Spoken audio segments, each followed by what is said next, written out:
오늘 이 새벽 우리에게 주시는 하나님의 말씀은 구약성경 역대하 34장 14절에서 21절까지의 말씀입니다. 구약성경 역대하 34장 14절에서 21절까지의 말씀입니다. 이제 제가 말씀을 받들어 봉독하겠습니다. 무리가 여호와의 전에 헌금한 돈을 꺼낼 때에 제사장 hil기야가 모세가 전한 여호와의 율법책을 발견하고 hil기야가 서기관 사반에게 말하여 이르되 내가 여호와의 전에서 율법책을 발견하였노라 하고 hil기야가 그 책을 사반에게 주매 사반이 책을 가지고 왕에게 나아가서 복명하여 이르되 왕께서 종들에게 명령하신 것을 종들이 다 준행하였나이다. 또 여호와의 전에서 발견한 돈을 쏟아서 감독자들과 일꾼들에게 주었나이다 하고 서기관 사반이 또 왕에게 아뢰어 이르되 제사장 hil기야가 내게 책을 주더이다 하고 사반이 왕 앞에서 그것을 읽음에 왕이 율법의 말씀을 듣자 곧 자기 옷을 찢더라. 왕이 hil기야와 사반의 아들 아히감과 미가의 아들 압돈과 서기관 사반과 왕의 시종 아사야에게 명령하여 이르되 너희는 가서 나와 및 이스라엘과 유다의 남은 자들을 위하여 이 발견한 책의 말씀에 대하여 여호와께 물으라. 우리 조상들이 여호와의 말씀을 지키지 아니하고 이 책에 기록된 모든 것을 준행하지 아니하였으므로 여호와께서 우리에게 쏟으신 진노가 크도다 하니라. 아멘. 이 시간 오직 말씀으로 라고 하는 제목으로 함께 은혜 나누겠습니다. 남유다의 제16대 왕인 요시야는 그의 나이 8살에 왕위에 올라서 31년 동안 나라를 통치하였던 매우 신실한 왕입니다. 역대기 기자는 이 요시야 왕에 대하여서 여호와 보시기에 참으로 정직하게 행하였고 그의 조상 다윗의 길을 걸었으며 또한 좌로나 우로나 치우치지 않았던 그러한 왕으로 기록하고 있습니다. 그리고 어제 우리는 요시야가 행한 이 개혁의 모습과 또 성전을 수리하는 모습을 함께 보았습니다.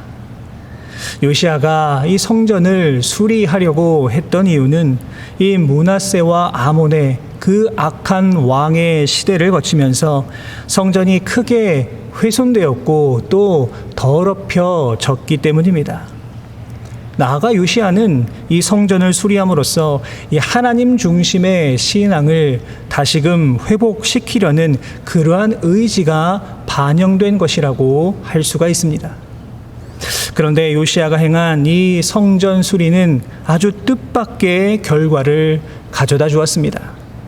오늘 보면 14절의 말씀을 보시면 제사장 hil기야가 이 율법책을 발견하였다라고 기록하고 있습니다. hil기야가 발견한 율법책이 구체적으로 무엇인지에 대하여서는 정확하게 우리가 알 수는 없지만 많은 주석가들은 바로 이 율법책이 모세 오경일 것이다 그렇게 추측하고 있습니다. 그리고 이후의 말씀을 우리가 계속해서 읽어보면 바로 이 율법책을 발견한 것이 요시야의 그 종교개혁에 불을 붙이는 도화선이자 또 기폭제가 되었음을 우리는 알 수가 있습니다. 여러분, 그런데 우리가 여기서 아주 깊이 생각해 보아야 할 것이 있습니다. 그것은 바로 hil기야가 이 율법책을 발견한 것은 결코 우연하게 벌어진 일이 아니다라고 하는 것입니다. 요시야는 이 왕위에 오른 후에 이 나라 안팎에 있는 우상의 잔재들을 청산하기 위하여서 그 우상의 잔재들을 뿌리 뽑기 위하여서 최선을 다해 노력했습니다. 바알의 제단을 헐었고 태양상을 찍어버렸습니다. 수많은 우상들을 빻아서 이 가루로 만들기도 했습니다.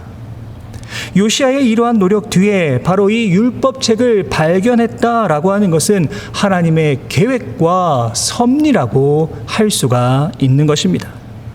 다시 말해서 하나님께서는 요시야가 홀로 동분서주하면서 유다의 그 개혁을 위하여서 힘쓰는 모든 것을 다 알고 계셨고, 이 율법책을 발견할 수 있도록 해 주심으로 말미암아 요시야의 헌신에 은혜를 더하여 주신 것입니다. 여러분, 그런데 성경을 보면 이러한 모습이 정말 많이 등장하고 있습니다. 대표적인 것이 바로 이 다윗의 모습입니다. 다윗은 이 하나님의 전을 세우려고 하는 계획을 세웠습니다. 사무엘하 7장 2절을 보시면 나는 백향목 궁에 살거늘 하나님의 궤는 휘장 가운데 있도다라고 이 안타까워하면서 바로 하나님의 성전을 건축하려는 비전을 갖게 됩니다. 물론 결과적으로 본다면 다윗은 이 비전을 이루지 못하였습니다. 하지만 하나님께서는 바로 그의 이런 마음을 귀하게 여기시고 내 이름을 위대하게 만들어주겠다라고 하는 참으로 놀라운 약속을 해 주셨습니다.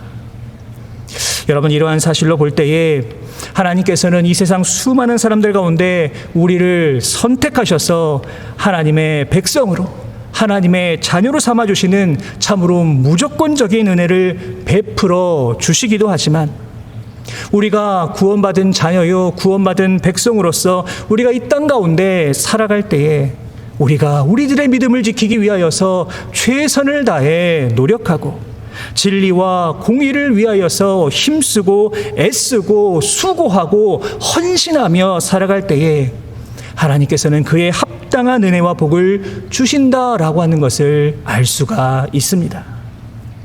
여러분, 그렇기 때문에 오늘 우리는 우리 하나님을 향하여서 왜 나에게는 이런 은혜도 주시지 않고 왜 나에게는 저런 축복도 없는가라고 하는 불평과 원망을 하는 것이 아니라 오히려 그 모든 일에 대한 책임은 바로 나에게 있음을 기억해야만 합니다.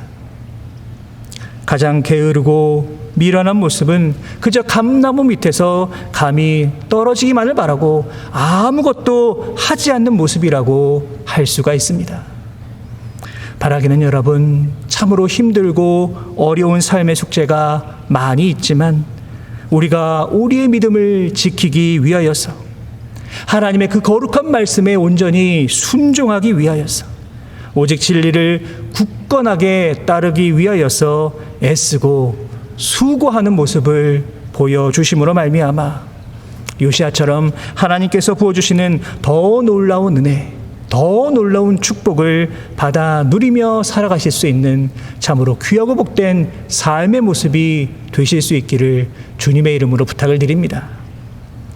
이제 hil기야는 율법책을 발견하고 그 책을 서기관인 이 사반에게 전해줍니다. 그리고 오늘 본문 18절의 말씀을 보시면 사반은 율법책의 내용을 이제 요시야에게 읽어줍니다. 여러분, 그렇다면 이 율법책의 내용을 들은 요시야의 반응은 무엇이었을까요? 오늘 본문 19절의 말씀을 보시면 왕이 율법의 말씀을 듣자 곧 자기 옷을 찢더라라고 기록되어 있습니다. 여러분, 여기서 이 옷을 찢는다라고 하는 것은 분노나 슬픔 혹은 비탄이나 회개와 같은 아주 격한 감정을 드러낼 때 하는 이 히브리인들의 관습적인 행동입니다. 주석가들은 아마도 이 사반이 율법책의 그 모든 내용을 다 읽어주었다라고 보기보다는 바로 하나님을 배반했을 때 받을 수 있는 심판이나 이 저주와 같은 말씀을 읽어주었을 것이다 라고 보고 있습니다. 그렇기 때문에 요시야는 그 말씀을 듣고 너무나도 슬프고 이 마음이 아파서 이 감정을 이기지 못하고 자신의 옷을 찢었다라고 하는 겁니다. 여러분, 그런데 이 성경을 읽어보시면 요시야와는 전혀 다른 모습을 보여준 왕도 있었습니다. 그 사람이 누구일까요? 그 사람은 바로 이 요시야 왕의 둘째 아들이었던 여호야김입니다. 여호야김은 선지자 예레미야를 통하여서 하나님의 말씀을 듣긴 들었지만 자신의 옷을 찢는 회개는 전혀 없었습니다. 여러분, 대신 여호야김이 보여준 모습은 무엇이었을까요? 여호야김은 하나님의 말씀이 기록된 그 두루마리를 칼로 하나하나 베어서 그것을 다 불태워 버렸습니다. 예레미야 36장 24절을 보시면 왕과 그의 신하들이 이 모든 말을 듣고도 두려워하거나 자기들의 옷을 찢지 아니하였다라고 기록하고 있습니다. 사랑하는 우리 모든 성도 여러분, 요시야는 이 므낫세와 아몬으로 이어지는 심각한 우상 숭배의 시대를 거치면서 하나님의 말씀이 거의 들리지 않았던 그런 시대였지만 자신의 신하가 읽어주는 하나님의 말씀을 듣자 곧바로 옷을 찢으며 회개하는 모습을 보여주었습니다. 요시야의 이런 모습은 우리가 지금 어떤 마음과 어떤 자세로 하나님 말씀 앞에 서 있는가라고 하는 것을 다시금 돌아보게 합니다. 우리가 살아가고 있는 시대 어떠합니까? 한마디로 우리는 말씀의 홍수 시대에 살아가고 있습니다.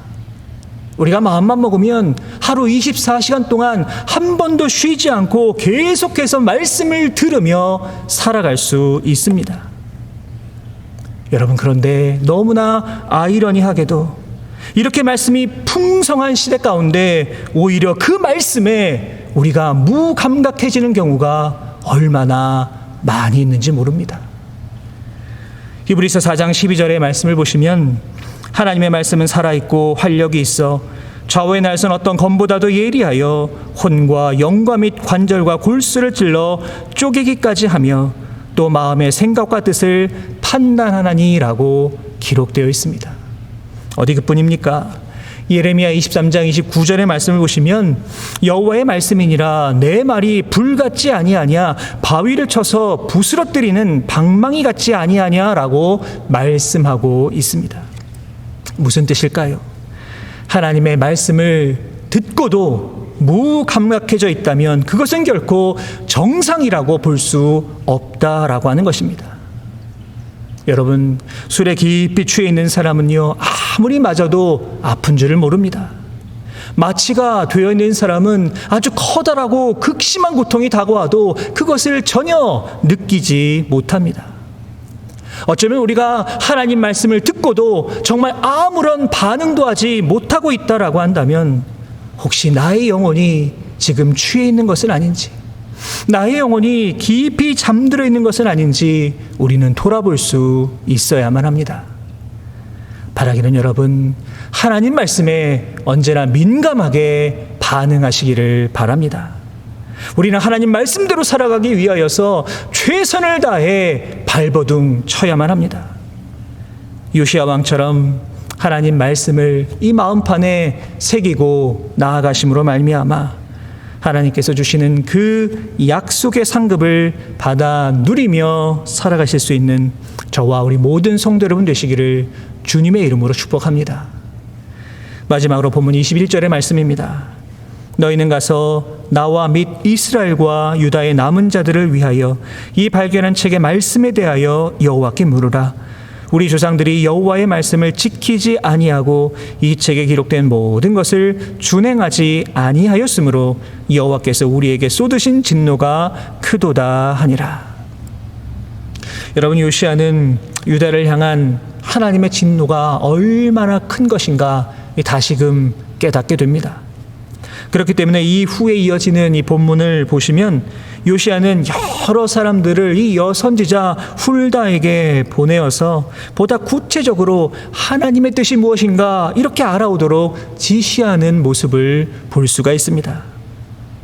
물론 요시야는 하나님의 그 율법책의 말씀을 듣기 전에도 영적인 개혁을 위하여서 부단히 노력했습니다. 그러나 요시야는 유다의 상태가 얼마나 심각한지를 정확하게 몰랐습니다.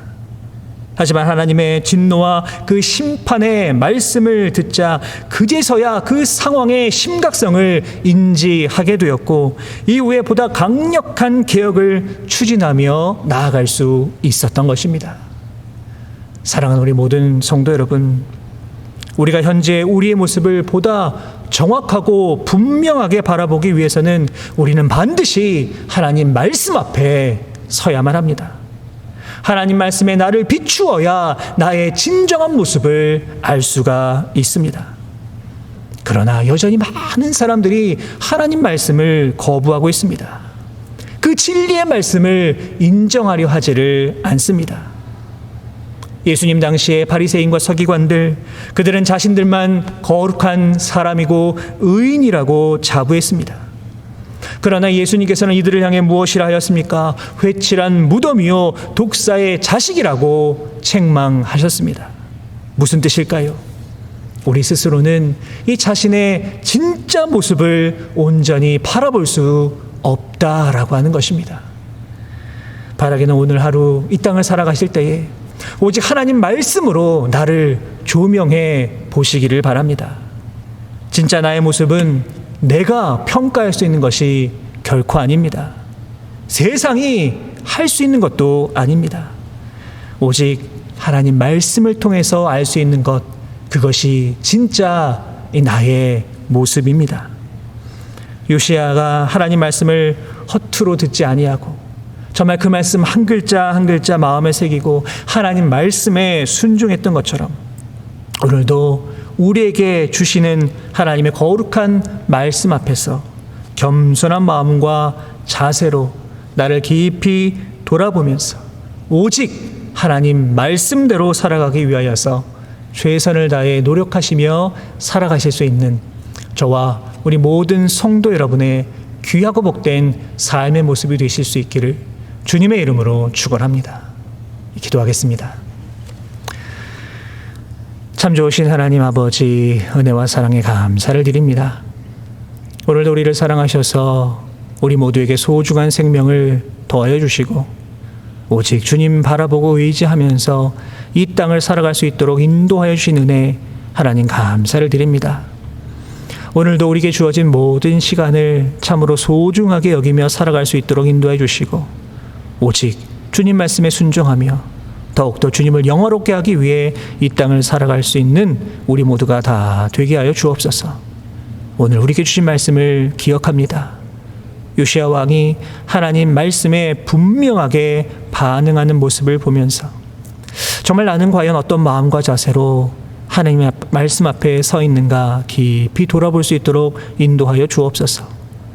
오직 말씀으로 나를 조명할 수 있도록 인도해 주시고 하나님 말씀이 내 삶의 등불이 되어 살아가는 오직 말씀으로 살아가는 참으로 귀하고 복된 인생 살아갈 수 있는 우리 모두가 다 되게 하여 주시옵소서. 오늘도 우리와 온전히 동행하여 주실 것을 믿사오며 거룩하신 예수 그리스도의 이름으로 간절히 기도하옵나이다. 아멘.